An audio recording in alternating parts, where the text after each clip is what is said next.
real question is, what is another 5 years of your life worth given how the job feels right now? Now, here's the part I think matters most, and it's the part a spreadsheet can't answer for you.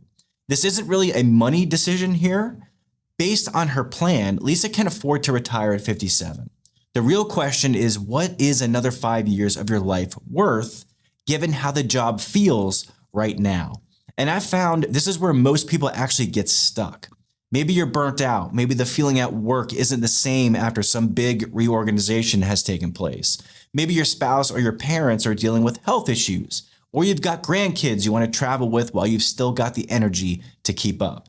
For Lisa, working to 62 means 5 more years at her agency in a role she's finding pretty stressful. It means giving up some of the earliest, healthiest years of her retirement.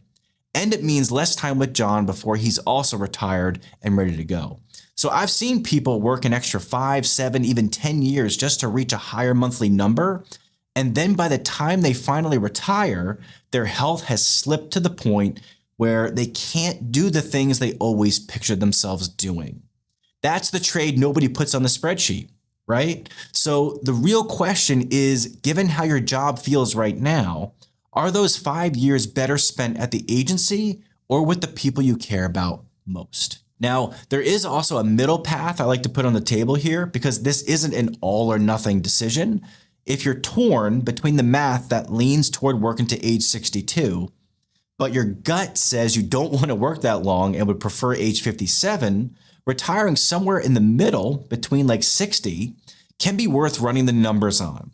Now, you give up the 1.1% bump, but you also shorten the timeline and having to deal with work by a couple of years, and you still get 3 more years of salary and growth in your TSP. So think about the bigger pension, the years you give back to yourself, and the middle ground, then choose on purpose instead of just by default. Second, run your actual numbers before you decide. If you retire at 57, what do you get from your pension and your special retirement supplement?